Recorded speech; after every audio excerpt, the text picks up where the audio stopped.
Assalomu alaykum xonimlar va janoblar, biz endi YouTube'damiz. Xullas, mana taniganlar bor va tanimaganlar bor. Oldinlari faqat Instagramni yuritardim. Anchadan beri o'zi YouTube ochmoqchi bo'lib yurgandim, lekin hafsalam yetmayotganda, to'g'risini aytsam, va nihoyat bu kun keldi. Meni tanimaganlar uchun o'zimni tanishtirib o'taman. Случайно videoni ochib qolganlar uchun. Meni ismim Sitora, men Instagramda vlog yuritaman va oldin aviatsiyada stewardessa bo'lib 3 yil ishlaganman. Hozirda blogimni yuritaman. Oldin SMM sohasida ishlaganman. Hozirda yana художник постановщик bo'lib ishlayman. Kadrlarni bezataman. O'zbekchasiga tushuntiradigan bo'lsam, sizlarga Baliga deyarli har yili uchamiz va u yerda yashaymiz. 1 oy, 1,5 oy va hokazo. Bu safar men onam bilan birga borib keldim. Bu to'g'risida Instagramga ham video qo'yiladi ishom. Bu video chiqqunicha уже Instagramga ham qo'yilib bo'lgandir. Men True Crime'ni juda ham yaxshi ko'raman. Kim bilsa True Crime haqida tushunib olishadi. Va ovozim hozir ozgina bo'g'ilgan va men hayajonlanyapman, chunki bu birinchi YouTube video men uchun bunaqa formatdagi. Men bu kanalni o'zim haqimda va o'ylarim haqida ko'proq bo'lishish uchun, odamlarga yaqinroq bo'lish uchun ochdim. Chunki Instagramda juda ham tez video, tez format va odamlar 30-40 sekunddan boshqa ko'rgisi kelmaydi. U yoqda tez dopamin beradigan kontentda, YouTube'da esa aniq va sokin o'zimni o'y fikrlarim bilan bo'lisha olmayman. Oldindan shuni aytib qo'ymoqchiman. Qaltis mavzularga ham gaplashishim mumkin, o'zimning fikrimni aytishim mumkin va bu yerda qandaydir balki obzorlar ham bo'ladi, bilmayman hozircha. Chunki juda ko'p o'y hayollarim bor har xil mavzularga va shu YouTube blog ichida har xil vloglar qilaman. O'sha podrazdeleniyalar bo'ladi va sizlar o'sha mavzularga bosib ko'rib olsanglar bo'ladi. Sirazu tushuntiraman va ogohlantiraman. Men rus tili va o'zbek tilini qo'shib gaplashaman. Chunki men kichkinaligimda rus tilida ko'proq gaplashib o'sganman va o'zbek tili bu ikkinchi tilim desa ham bo'ladi. Men чистая o'zbekcha emasman. Shuning uchun mana o'zim burun haqida ham yana ko'p gaplashamiz. Bu meni hayotiy kompleksim desa ham bo'ladi. Aytmoqchi bo'lganim, iltimos, mendan xafa bo'lmanglar. Agar men mabodo qanaqasidir ruscha o'zbekchani qo'shib gaplashsam, undan tashqari men koreys tilini ham o'rganganman. Annyeonghaseyo yorobun va menga sizlarning podдержкanglar, laykinglar, kommentinglar, sheringlar juda ham kerak bo'ladi. Hali YouTube sistemani uncha tushunmayman. Hatto o'zim ko'proq Instagram kontentdan ko'ra YouTube kontentni juda ham yaxshi ko'raman. Va albatta yanada yaqinroq bo'lishimiz uchun Telegram kanalga ссылка qoldiraman. Agar eplolsam, agar ссылка qolmagan bo'lsa, demak topolmadim va eplolmadim. Xullas, bugun birinchi video bo'lgani uchun ko'proq men haqimda, blogim haqida aytganimda, men oldin stewardess bo'lib ishlaganman 3 yil va menga juda ham ko'p savol berishadi. Qaysi kompaniyada ishlagansiz, nimaga ketgansiz va hokazolar. Boshlaymiz. 2019-yilda stewardessalikka dokument topshirganman. Bu qanaqa bo'lgan? Magazinchi ayol bilan gaplashib qolib, Nargis Keneye salom. Agar qachondir bu videorolikni ko'rsangiz, ular jiyani agent bo'ldi deb aytdilar. Aeroportda ishlayotgan ekan, aeroportda ishlash zo'r, nufuzli ekan deb aytdilar. Juda ham qiziqib qoldim. Qanaqa bu uchun dokumentlar, qanaqa bilimlar kerakligini ulardan plus-minus bilib oldim va o'zim aeroportga borishga qaror qildim. Ertasi kuni kerakli plus-minus dokumentlarni olib oldim. Aeroportga birinchi bordim. Keyin o'ta охранani ko'rib qoldim va aytdim: Assalomu alaykum, okajon, uzr, men agent bo'lmoqchiman. Qayerga borsam bo'ladi? Охранник menga aytibdilar. Siz rus tilini bilasizmi? Ha, bilaman. Siz ingliz tilini bilasizmi? Oz-muncha bilaman, gaplasha olaman. Yana koreys tilini ham bilaman deyapman. Xullas, bo'ldi, unda bo'lmasa nima qilasiz agent bo'lib? Siz stewardessa bo'ling dedi. Men hayotimda tasavvur qilmagandim, что men stewardessa bo'la olaman.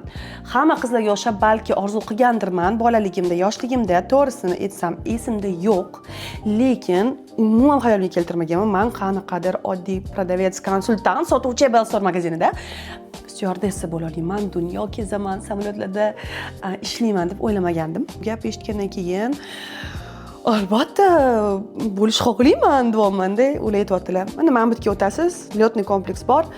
O'sha yerda hozir saralash ketyapti. Okay dedim, bordim. Borsam, shunda уже nima deydi, eshikka o'sha yerga odam ko'p ekan, juda ham birinchidan shuni boshlaymiz. Odam juda ham ko'p edi, bilmayman, taxminan bir 200 tacha 300 tacha odam bordi. Lyotniy kompleksi eshigiga, ob'явлениyaga aynan qanday dokumentlar kerakligi yozilgan ekan. O'sha dokumentlarni borib yig'ib keldim. O'sha kunni o'zida, chunki men ertalabdan borgandim, chunki men ikkinchi smenaga ishimga ham ulgurishim kerak edi. Biz smenalab ishlardik.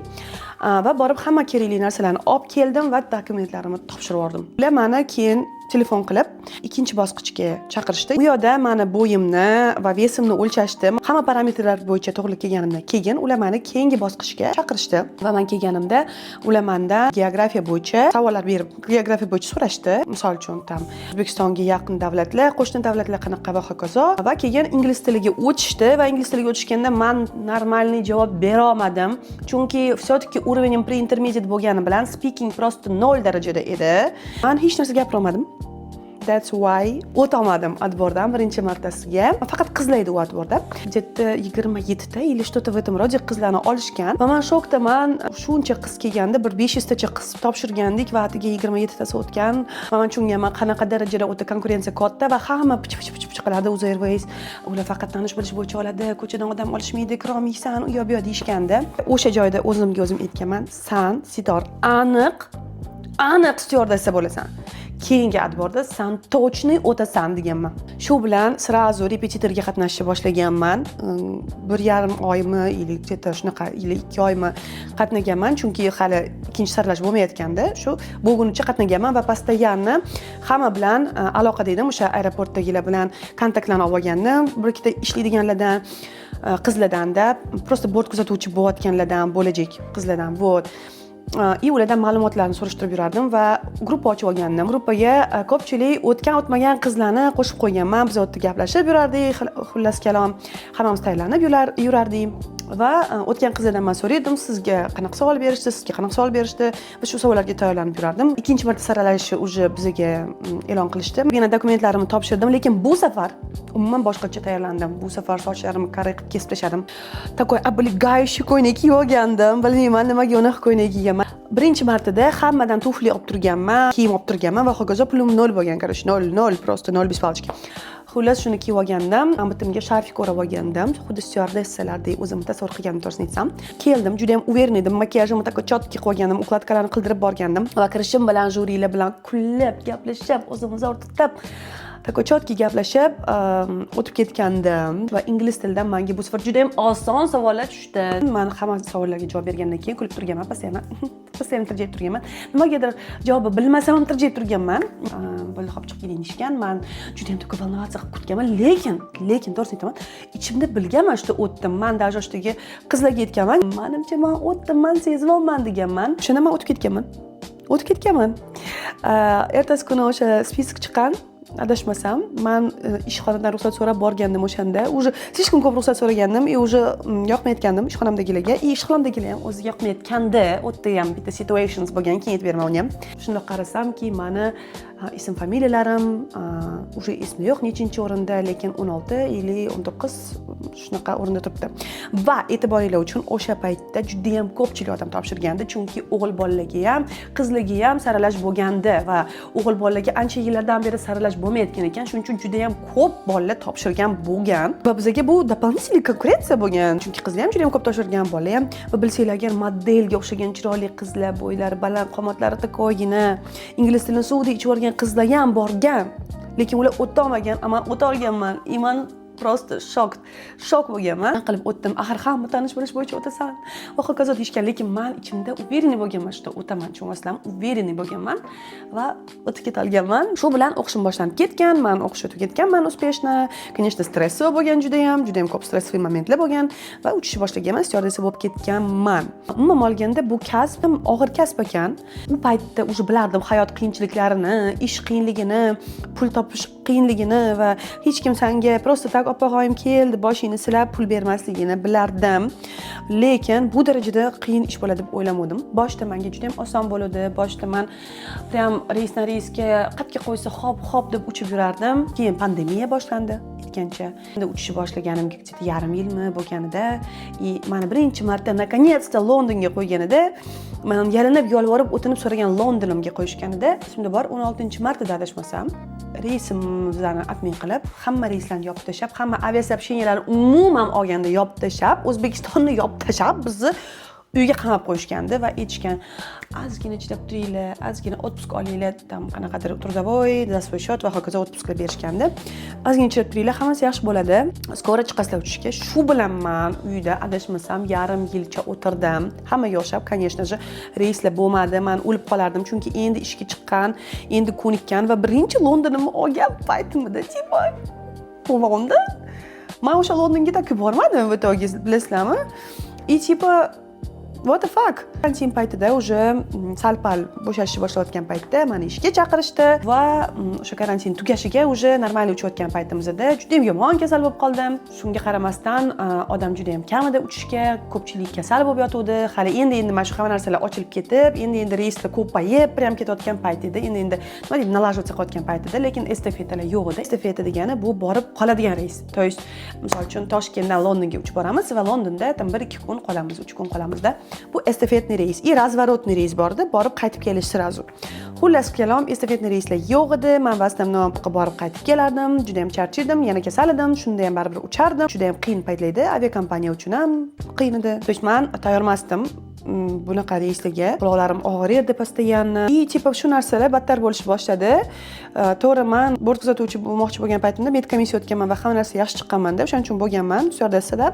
Lekin o'sha paytda uchaverganim sari, оказывается, o'zgarishlar bo'lar ekan. Burunda ham, и to'liq organizmda ham, и давлениyalar o'ynar ekan. Shu ham juda ham katta ta'sir o'tkazgan va shamol-o'rib kasal bo'lib korona bo'lganidan keyin bu narsalar o'zini izini qoldirgan va albatta ishlashga menga og'ir bo'lgan. Undan keyin korona tugadi, men baribir davom ettirdim ishimni. Уже mana shu почти 3 yil ishladim. Orada turmush o'rtog'im bilan tanishib qoldim. Men blog umuman yuritmasdim, lekin blogerlarga havas qilardim. Blogerlarni постоянно ko'rib yurardim va men stюардесса shunaqa og'ir ishda ishlaydiganda, nimaga og'ir ish deyapman, uni ham tushunib olasizlar hozir. Ularni xuddiki yengil hayotini ko'rib juda ham qiziqib ketardim va ular o'zini vaqtini o'zlari xohlagancha ishlata olishiga juda ham havas qilardim. Va shu payt turmush o'rtog'im bilan tanishib qoldim. Turmush o'rtog'im esa media sohasidanlar va ular meni shu blogga yo'naltirishni boshladilar. Davay, blogingni olib bor, unda harakat qil, u yoq-bu yoq deyish boshladilar. Shu bilan men sekin-sekin blog yuritishni boshladim-da, qiziqishim ortib boraverdi u yoqqa, bu yoqda so'nib boraverdi. Jelaniyalar ishlashga. Men qiyinchilikda o'sgan qizman, oiladan. Aeroportda ishlari menga u darajada qiyin tuyulmasdi boshda, to есть o'sha stюардессalik ishi. Men navarot hayron qilardim, ishidan nolisa, jalba qilsa kimdirlar hayron qilardim, nimaga bular jalba qilib nolyapti, axir bunaqa oylikni baribir boshqa ishda berishmaydi. Bu qilayotgan ish unaqa darajada qiyin emas-ku deb o'yladim, to'g'risi.